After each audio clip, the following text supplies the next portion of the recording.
folks, what is the state of Off-Broadway? Where are we going? And I have the perfect person here, Britt LaField, who's the managing director of the SOHO Playhouse, one of my favorite theaters in all the city, a beautiful location, a beautiful spot. Britt, tell me a little bit about yourself and how you got involved with the SOHO Playhouse, and then we'll get into some of the nitty-gritty questions about how to bring live theater back. Where we are, yes. Well, thank you for having me today. I'll start off with that. I have been in and around and back and forth out of the SOHO Playhouse for over 20 years now. When I was a young producer, I was introduced to the Playhouse when I was working with Darren Lee Cole, who is now the artistic director here. We were producing the show Killer Joe back in '99, which we did at the SOHO Playhouse. The summer after that, I kind of branched out on my own and was producing a production called Never Swim Alone, which I did with Daryl Roth and a couple other producers. And we were looking for a place to house it. And I thought of this place, having just coming off of Killer Joe. I reached out to the leaseholder at the time, the person who was running the place, and approached him about renting the theater for that show. And he was like, yeah, sure, you could rent it, but I don't really have any staff or anything. I was like, oh, okay, well, that's fine. If you can, knock a few bucks off the rent, I'll be the staff. I'll do everything that I need to do. I'll run my box office. I'll clean the place. And so that's what ended up happening. I ran that show for about 3 months, and then it came time to close it. And so I informed the owner that I was going to be leaving, and he was like, well, you did such a good job. Do you want to stay around and be my general manager? And I was like, Wow. Sure. Didn't have anything else to do at the time. So I ended up general managing the place for about 3 years, kind of hit the end of my time here, and actually was leaving to go work with Darren again on a show in Chicago. But right before, as I was leaving, the gentleman who I was working for, his lease was up about that time on the theater. So when I met with Darren in Chicago, I just happened to mention in passing, hey, if you ever want to take over the theater, now's the best time, because his lease is up. Longer story short, Darren ended up getting the lease. We finished up our show in Chicago. I came back here with him and helped revitalize the place when he took over in 2004, 2005. And literally since then, I've been bouncing in and out, back and forth, working with Darren, then going on and doing my own individual work. But the Playhouse has always been near and dear to me. I got married on this stage. I have spent endless evenings in endless wonderful theatrical experiences here. But I came back full time as the managing director about midway through 2019, just in time for everything to implode. What a perfect segue. What a perfect segue. Exactly. I mean, so you've seen the theater, and you've worked the theater, and you've been there while things are operating, I guess, as normal can be. And then 2020 rolls around. What was, because I know a lot of people in theater, including myself, who were always mid-project, right? Oh, yeah. And then you have that conversation around March, which is, wait, guys, what do we do? How did that kind of evolve for you back then? Well, we have always been kind of a mixture of a rental house and our own productions. And we were in the middle of housing a great show called Happy Birthday, Doug. And man, that thing just unwound on us real quick. I think when the NBA announced that they were at least putting hold on their season, that's when I kind of saw the writing on the wall. I said, well, if that happens, then everything's going down. And then sure enough, the dominoes fell very, very quickly. As our own productions, it was unfortunate because kind of our couple of tentpole productions that we do ourselves every year is we produce the Fringe Encore series, which is a best of the world fringes. Darren Cole, our artistic director, travels a lot of the year going around to different fringe festivals from Australia to South Africa to England and Canada and all places in between, finding kind of the best shows from all of those different fringe festivals. And we invite them here to do a whole festival in the fall. Usually what a tough job. 6 weeks long festival. And then we run that as a competition. And once a winner is chosen, we actually we want them to come and do a full off-Broadway production with us in the spring. So we were literally about, I think, 2 weeks away at that point from housing a fantastic show full of women Pacific Islanders from New Zealand that were coming here to do a show that they had just finished in our encore series. Wow. And yeah, everything, that was what our biggest disappointment was, on top of just generally closing. And then I think, like everybody else, we thought it was going to be a couple weeks, then a couple months, and then Yeah. summer hit. And so then it became, after summer, kind of the thought of, okay, well, what do we do now? It's now going to be a longer. And at that point, It was about summer of 2020 that things started 2020. to, yeah. Well, we started at least realizing that this was going to be a much longer haul than we had initially thought. And I think as everybody initially thought, I was scared to death when they first started talking about, oh, it's going to be about 18 months. I was like, how, what? But yeah, Yeah. that's what we had to turn around and do. And I think us, like a lot of theater companies, not only in the city, but across the country, started looking at streaming as a way to kind of keep the brand alive, maybe get a little money in the door, and just kind of keep the spirit going as much as possible while you can, when you can't actually have people in your doors. So, but we're very much about the live theatrical experience, and we wanted to try to keep as close to that as possible. So we did start doing a number of streaming shows, which we actually performed live and streamed live from our second floor theater. Yeah.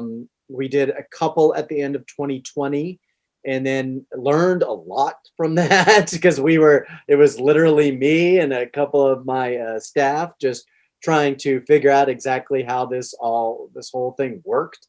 And then once we kind of got our footing after the first couple, we put together a full series, which just ended a couple weekends ago, where we did 4 productions in a row for a month. So one every week, which we did live, a mixture of past productions that we had here at the festival, not at the festival, at the theater before, and a couple of new plays which had come through our playwriting lab, which is another of our initiatives that we started kind of in this downtime.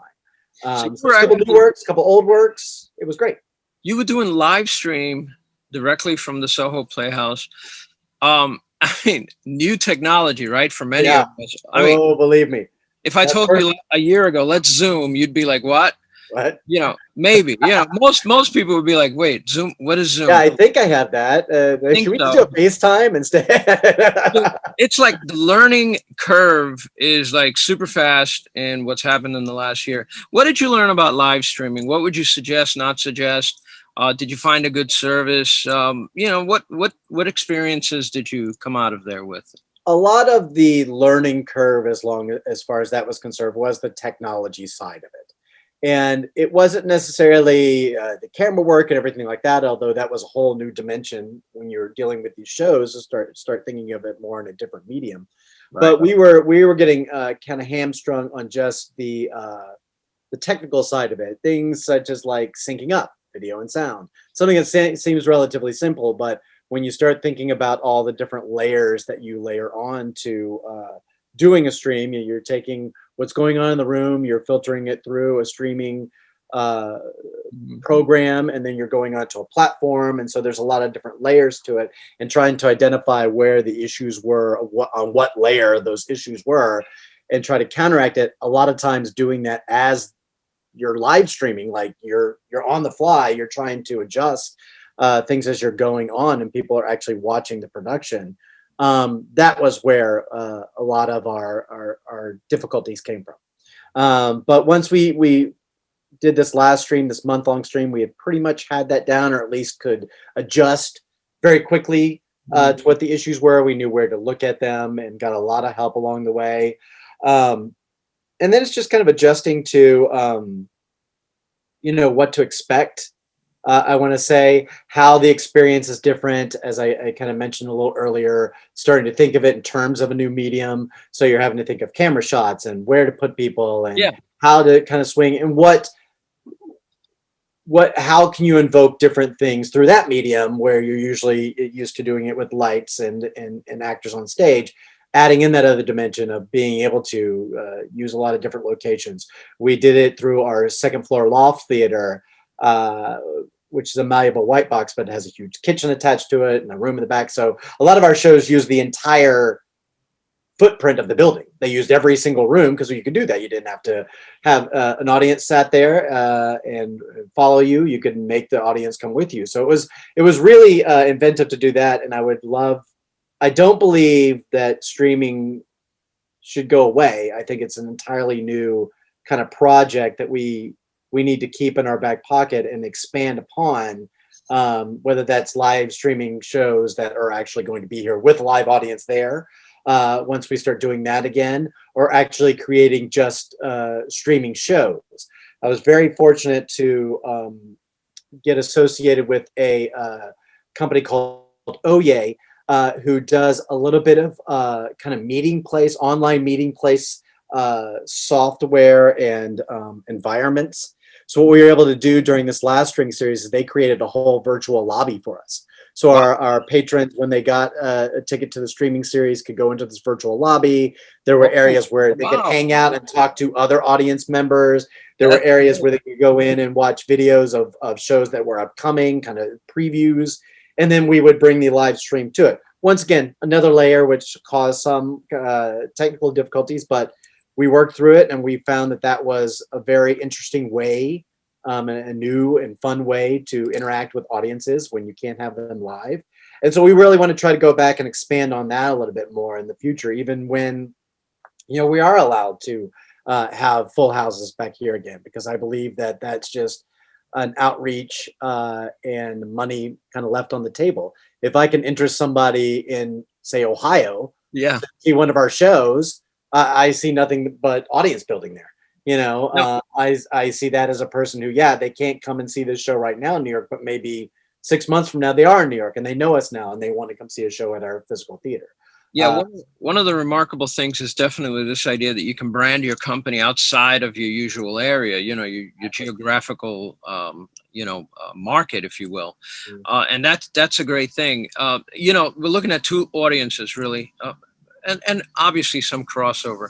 So you have your virtual audience that maybe you've developed in the last year. Maybe you started developing a little bit earlier. And then you have your live audience, your subscribers and people like that who keep coming back to the Soho. That's, I think, a difficult thing to wrangle, to put your finger on this person is this, that person is that. How do I bring them all together? What kind of challenges are you facing with that, and how are you approaching those challenges if you've gotten there? Because I know it's sort of early in the process. It is rather early in the process, and we firmly believe here that there is no replacing live theater, even streaming. I think it is a substitute for. But I grew up in Texas, and a lot of a lot of my first experiences. Obviously, not streaming. I'm not that young, but watching shows on film. Seeing tape productions. Really, even though it wasn't the same as being in the theater, a lot of what I loved and what a lot of the shows that had a big impact on me as a child were things that I saw on video. And I think that just teases the audience more than anything. I think that it is, you do have to kind of try to strike a balance. And I think this is much further down the line when we actually do get fully opened, to kind of, you want people to come, you want to keep people coming into the theater and kind of try to keep that balance. But like I said, I think that live theater will never be replaced. And if you're a theater person, you're a theater person, and you're never going to. It's only going to be the convenience of I can't get there myself, or hey, it's a sold out show, but Well, maybe I'll at least watch it here. do you see, Off-Broadway and particularly the Soho Playhouse as a place where, there's always going to be a selection of different things to offer? If you want to see the play live, you can see it from this period to this period, and then it's going to be, somehow digitally or virtually provided. Do you see that kind of pivot happening, that kind of I would see that probably in the industry. I don't know if we would do that. Once again, kind of going back to this, we really are about live theater. And that's why when we did the streaming series, even though this last larger one that we did, It was all done live, but then we did allow it to be a video on demand for a couple weeks afterwards, simply because we knew we were having different audiences for every show come in, and we wouldn't want somebody to come in to say the second show, find Right. out what that show right before it was, and be like, "Oh, that sounded fantastic. I wish I could have seen that." Right. Uh, we didn't want to do that. So I don't think when we fully open, and we do hopefully continue doing a streaming option, that we would continue it after the run. I think we want to try to keep that limited access to it. But who, really who knows at this point? But I think we want to try to keep with the flavor of keeping it live. And even though you might not be able to be here, there is something that you have to show up at an 8 o'clock for the curtain, even if it's showing up on a computer. You Right. have to show up. It's a communal thing, and I would love to keep this even online audience interaction aspect of it up as well. I think, Yeah. if you start detaching that one by one, then it stops becoming theater on a certain level and becomes something else. Let's shift gears just slightly, because you're also a rental house, Yes. and you rent space, and you try to keep the space filled for a year. Obviously, this past year, whatever. But Yeah. Whatever. Exactly. yeah, because I think everybody's sort of trying to still figure out. So what happens? I mean, do you have a backlog of shows that were supposed to be there that couldn't do it? Are you opening it up fresh? I mean, how are you approaching the whole rental thing? Because that's a tricky one too. Yeah, we are fielding offers now, and there are a few people that we've talked to that are willing to maybe come in on when we're just having partial capacity. There is a lot of inquiry. I feel that the industry, and definitely we agree with this, thinks that fall seems about the time that at least we will be getting as close to normal as can be possible through this, and at least we will be able to get almost full capacity in our theaters. So we have people discussing that, but really kind of the way I'm looking at it, and Darren Cole is as well, is we're not leaving that to our own devices. I mean, to someone else's devices. We're going to try to take our own reins. So a lot of what we did once it became apparent that this was going to last a little bit longer than we thought it was going to, was start to look at ourselves and look at what we could do in terms of our own production. So not only now that we are allowed to have limited capacity, we do actually have a show that will open up live later on this month called Haunt Quest with Todd Robbins, who is a fantastic off-Broadway and magician, sideshow performer who we worked with several times. And he's going to be doing a literal seance in our theater to a limited capacity. But then our bigger project, what we thought about early on was, we came up with the idea. We were fortunate and slightly unfortunate at the same time to right before everything happened. So at the end of 2019, we're in a brownstone in West Soho. And actually, we were just able to get control of the entire brownstone right towards the end of 2019. So we're kind of expanding our footprint a little bit. We have our main stage here, and we have our cabaret downstairs, but we've opened up this malleable white box on our second floor, which is where we did all our streaming from and where this new show will be at as well. And so we were kind of thinking of, okay, we have our whole building. What is the best way to kind of do this? And not only what fits best with what we want to do, but also kind of where the industry was even back before the virus really shut everything down. And we thought of doing an immersive show that would take place throughout the entire building. But with social distancing and restrictions and stuff like that, we augmented our thoughts a little bit. And what we've come up with is a promenade show. And what a promenade show is basically we have a start time. And even if we have reduced capacity, say we can only have 30 people in a room at a time, we would invite the first group of 30 in to our first location. They would sit and watch a scene that would go on for about 30 minutes. Then we would take that entire audience up and move them to a different location in the theater to watch the continuation of that story, which not only allows things like not having people stay in the same room for very long periods of time, but it also allows us to do multiple viewings of that production in an evening, almost kind of like a haunted house almost, where we can have that group come in, see that first scene, move on to a different part of the theater, sanitize that area, then have another group come in, with the goal being that we would have enough groups come through that would amount to basically a sold out show in our main stage. So over the course of that, an evening, we would end up doing the show probably 3 or 4 times to different groups of people going through. So actually, we've worked on that. Darren has worked on that with a artist from the UK who we worked with a couple of times before, and they've come up with a really interesting piece about Tammany Hall. I don't know you or anybody watching can remember Tammany Hall. They were kind of a social club political group that was around late 1800s, early 1900s that really got quite big and popular in New York. But they're most known for all of the scandals that happened in New York. Yeah. Around that Yeah. time. Teapot Dome scandal, Boss Tweed, those Boss people. Tweed, yes. Our building actually used to be one of the social clubs. So a lot No of kidding. those schemes were hatched, we believe, in our building, and the upper floors That's used to great. be their brothel, and the side was their speakeasy. We actually still have our speakeasy door. So our show is about Tammany Hall and about what happened there, putting you actually in the location where a lot of that possibly actually was hatched and happened. That's And great. it'll be a promenade. Yeah. That's So we're very going to do that in the fall. Like I said, kind of doing that, but also opening ourselves up to any rentals. And a lot of what I would like to do, even now looking forward into the future, I thank goodness haven't seen a lot yet, but it is my thought that a lot of the, especially probably smaller performance spaces in and around the city are not going to make it. We haven't seen quite a few of them closed yet, but it hasn't really been a chance to open as well.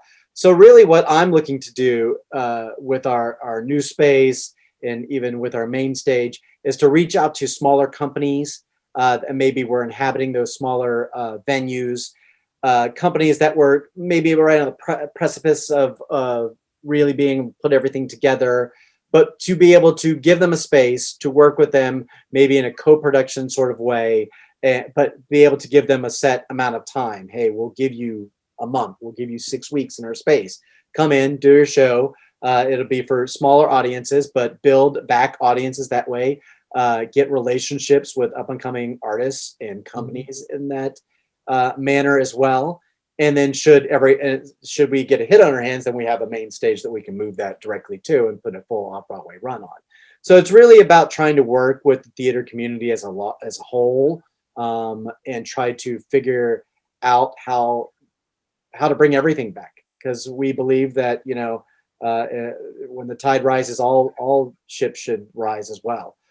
So if one of us does good, we all do good. What's as we get to the end here, what is your general feel for the different challenges Off-Broadway has in returning to live as opposed to, let's say, Broadway or rental productions and things like that? What's the big difference Off-Broadway, Broadway?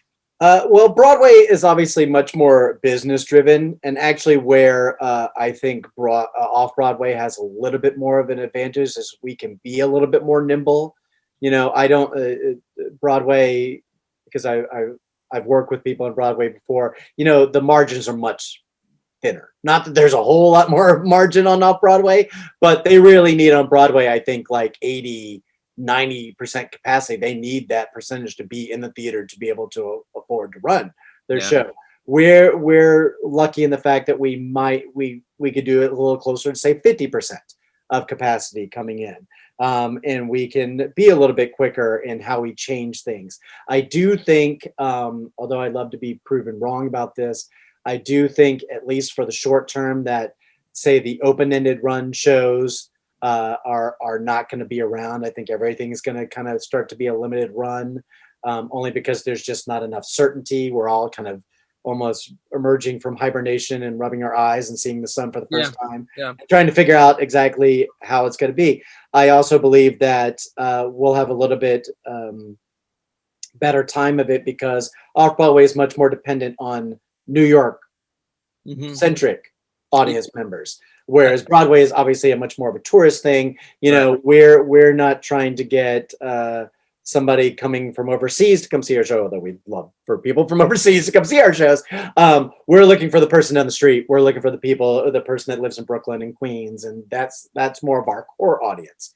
to get to come. And I also think that, New Yorkers, for better or for worse, are a much hardier lot. I have lived here for a long, long time and seen lots of stuff happen in this town. And New Yorkers tend to bounce back a lot quicker than, say, other areas I agree.